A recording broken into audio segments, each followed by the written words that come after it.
Teka lang, kasabi lang caller natin. We have Jam. Jam of QC, hello. Yes, hello po. Hi. Hello, magandang gabi po. Magandang gabi. Patay mo yung radyo, Jam. Okay. Okay na po. Jam. Okay. Jam. Opo. Pinatay mo, hinanaan mo. Pinatay ko na po. Ayan, pinatay ba? Mahina yung boses. Okay. Hello daw, sabi ni Ceylon Ching sa'yo. Hello din po. May tinatanong siya, halamang dagat ka daw ba? Para malinaw tayo. Okay, tama po. Halamang dagat. Ayan. Hindi ka amphibian, ha? Halamang dagat ka. Tama? Opo. Alright, Jam. Okay. Ilang taon ka na? 23 po, turning ko 24. Siyempre, alam ka mag-25 ka agad. Teka lang, Jam. Okay. Hindi mo nilalakasan eh. Okay po. O kasi mag-aaway tayo ng walang dahilan pag mahina voice mo. Okay po. Ayan, dikit mo sa labi mo yung phone. Okay na po. Tapos, kiss mo ako. Yeah. Anong ginagawa ni Jam sa buhay? Ito po, nandito po ako ngayon sa work namin sa Cat Salon. Encarnacion Francisco Salon. Nag-promote ka pa, ha? Eh, lagi akong kumukontak sa unique na matawagan. Ngayon ako na ng chat. Salamat po at nagtsaga po kayong kumontak. Mahirap po talaga tawagan yung show natin. Kasi po isa lang po telepono natin. Madali, ba't napatawag si Jam? Ayun, tama siya. Hingi sana ako ng advice kung may workmate ko, lalaki. In love ka? Hindi. Friends and lovers kami dalawa actually. Paliwanag mo po sa kanang friends and lovers na yan. Ano po, dati po kami magkasama kami sa work sa Amoranto, Retiro. Ma'am, iwasan mo po yung pagbanggit ng establishment, ha? Okay. Jam, okay? Okay. Okay, go ahead. Magkasama po kami sa work. Tapos pinag-iwalay po kami ng manager namin. Kasi may relasyon kayo. Sa ibang branch po siya dinala. Pero noong mga time nagkaroon ba kayo ng relasyon na? Parang gano'n na rin pero hindi totally magka-relasyon. Bakit kayo pinag-iwalay ng management dahil sa relasyon na yon? Dahil nga lagi ito kayo magkasama, tapos parang i-storbo yung trabaho kahit hindi naman. Ano ka ba? Yung idea na pinag-iwalay nila kayo, nai-istorbo na yung trabaho nun. Feeling mo lang hindi. Tapos? Tapos ayun, parang nakikita kami dito sa work namin, nagkakayayaan. Parang may mga something per na nagagalit sila, bakit daw pinag-iwalay na kami ng trabaho, tapos ganun pa rin nangyayari. Kasi may mga ganito, Jam, may mga kumpanya na they really practice na dapat walang relasyon sa loob ng kumpanya. Wala naman po. At karapatan niya ng employer ninyo. Kasi negosyo nila yan. Ngayon, kung gusto niyo pagpatuloy yung relasyon ninyo, mag-resign ng isa. Kasi company policy yan eh. Pero nga, isang kumpanya pa rin kayo. So, company policy kasi yan. Tuloy mo, tapos? So, syempre, nahihirapan naman ako sa mga ganong sitwasyon. Syempre, parang feeling ko, bakit ganun? Parang, ginagawa lang yung trabaho ko. Tapos, kasi yung boss din kasi namin is gay. So, yun, gusto niya mangyari. Kaya, pinag-uray niya kami, dinala niya sa branch niya. Sabi nga, ay parang may... Teka lang, Jam! Opo. Hindi ka ba natatakot sa ginagawa mo ngayon? Binanggit mo ng buo yung trabaho mo, tapos sabi mo, boss mo, baka tanggalin ka bukas ito. Hindi, sir. Di ba? Kinakabahan ako para sa... Pero ngayon hindi na. Ano po? Magka-close po kami dati, pero ngayon hindi. Hindi, kasi di ba? Sorry, mga kaibigan, kasi itong ginagawa mo ngayon, parang kinakabahan ako para sa'yo. Okay. Binanggit mo yung buong trabaho mo. So, alam nila kung nasaan to. Di ba? O, tapos ngayon, ang pag-uusapan yung boss mo. Hindi po, stay in po kami dito. Kaya nga, hindi kaya maka-apekto ito sa employment mo? Hindi po. Sabi mo yan, tuloy mo yung kwento. Tapos ayun, tapos siyempre nagkikwento rin sa akin dati yung friends and lovers nga na kasama niya ngayon sa branch na yun, sa branch na yun. Tapos yun nga, gusto nga rin daw niya lumipat dito sa branch namin. Ayaw na daw niya doon kasi nga lagi daw nagagalit, kahit wala daw dahilan. Gusto nga niya umalis, sabi ko nga, tsaga-tsaga na lang siya. Sabi ko may hirap ang trabaho ngayon. Tama. Tuloy, tapos? So yun, yung boss namin nga, nalimbiyan ako sa boss namin, basta ready masyado. Gusto niya lagi siyang lagi siyang highest. Kaya yung dapat siya. Anong tanong mo po? Paano ka magiging boss? Ano po? Hindi po, kung gusto po mangyari kung yun nga po, tama po ba yung ginagawa namin na gano'n. Ano po ba yung ginagawa? Parang na-apekto yung pagkakaibigan namin. Ano po ba yung ginagawa nyo? Kasi hindi kita maintindihan. Parang naglalagi yung dalawa. Hindi, parang pinaplastic mo ako. Hindi po ba? Hindi, teka lang ha, friends and lovers. Ano kahulugan nito sa'yo? Parang more than friends. Ako kasi may naramdaman ako eh. Hindi ba kasi parang nagbababoyan lang ba kayo? Ay, hindi po. May nangyayari sa inyo pero wala kayong relasyon talaga, gano'n? Ano ba? Wala pong nangyayaring factor na gano'n. Ayan o. Parang kami give and take. Hindi, gusto ko malaman, ano ang napapaloob sa samahan ng friends and lovers? Pero walang something na gano'n, Papa Chua. Ano ang napapaloob sa friends and lovers? Ano meron? Wala pong relasyon. So bakit kayo naging lovers? Kaya nga po sir, yung mga nakikita po nila ng mga kasama namin nakala siguro nila na may gano'n. Hindi, ganito ano kasi, yun ang sabi sa inyo ng ibang tao. Tama mali? Tama. Ano kayo bilang kayong dalawa pag nag-uusap? Lovers ba talaga kayong dalawa? Opo, ganda rin po. Kaya nga lang po meron po siyang girl. Okay, ganito. I-set natin yun. Let's set the record straight. Lalaki na ba nag-uusapan natin? Hindi siya bisexual, hindi siya bading. Yeah, true. True po siya. Straight gay po. Okay. Kaya nga po nahihirapan ako. Trulalo. Okay. Good. Straight gay po siya. Nahihirapan po ako. Teka lang. Kailangan natin malaman to, ha? Okay, sige.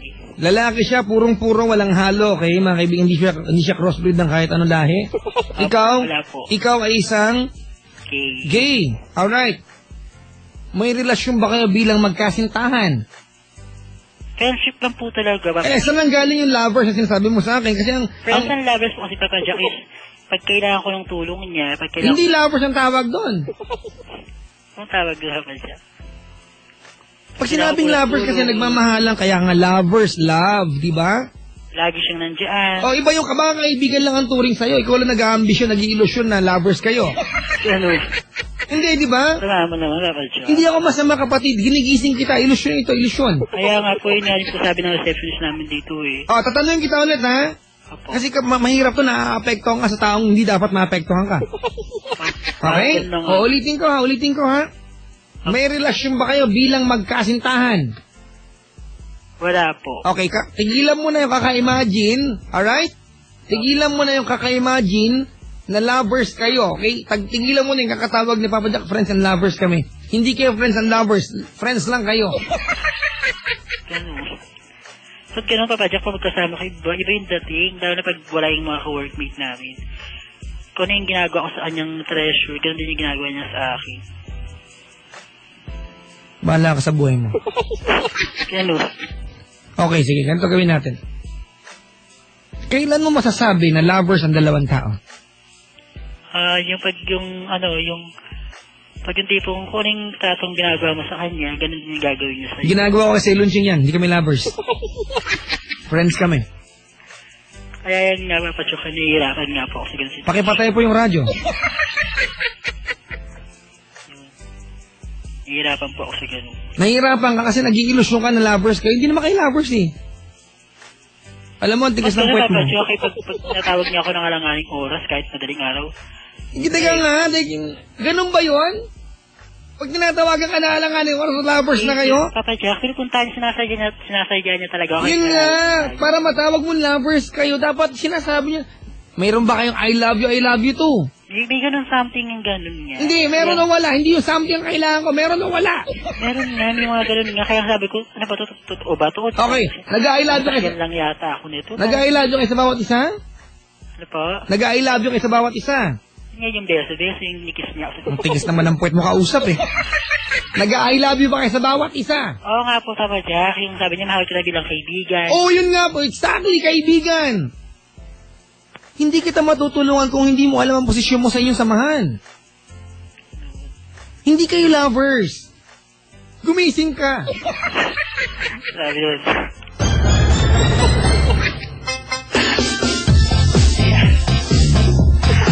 Kapawit naman ang ito.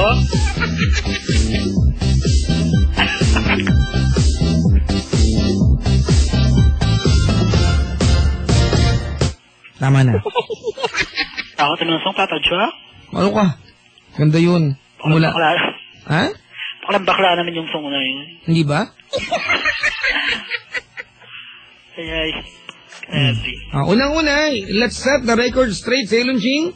Hindi kayo magkasintahan, wala kayong romantic partnership or affair na nagaganap, magkaibig niya kayo purong-puro. Hindi dahil tinatawagan ka, di ba? Nang alanganing oras, hindi dahil binebeso ka niya. At malinaw, sinabihan ka niya, mahal ka niya bilang kaibigan, hanggang dun lang ang samahan ninyo. Ayaw maniwala? So, kaya ba, ito nga pong sabihin sa kanya totoo, kaya lang, piling ko kasi iwasan niya ako. O, kita mo nga? Ikaw, alam ko naman yung ko eh. Alam ko naman kung hanggang saan lang ako. Ayun nga eh, ba't tinatawag mo lovers kayo? Alam mo ba lang hanggang saan ka? Lang, feel na feel ko lang. Ilusyonada. Feel na feel ko lang, syempre, bira kayong ganyang lalaki, no? Madami kami. Caring. Apo, caring ko ako. Parang hindi naman. Hindi lang sa'yo. Yun. Wala ka. At tapos, unang-una, okay, ituring mo siyang kaibigan kasi kaibigan lang talaga. Pangalawa, kung nagrereklamo ka sa boss mo, mag-resign ka. Walang pumipilit sa'yo magtrabaho dyan. Kasi kapatid, ganito yung boss mo, teka lang mga kaibigan na, ganito Jam! Apo. Yung boss mo, hindi yan naging boss for nothing. Because of nothing. Parang may something tingin dun eh. Diba? Hinala mo lang yan. Boss mo yan eh. Hindi ko sinasabi mga kaibigan na ang mga boss tama lagi.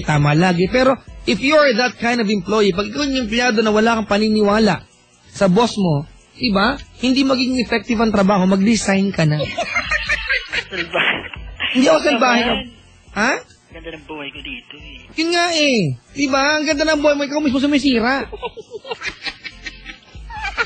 Kailangan bang ma-inlove? Kakaano mo si Jerome, ha? Jerome? Yung unang caller, yung pangalawang caller ko, magsabi ka nga sa akin. Siya ka na lang. Parang parehas kayo ng pananaw sa buhay. Hindi naman. Sailor Jing! Masyado lang kasi ako sa padya.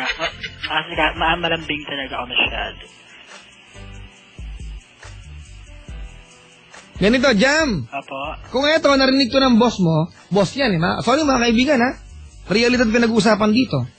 Diba? Apo. At sinasabi mo na yung boss mo, ganyan, parang, ano sabi mo kanina sa boss mo?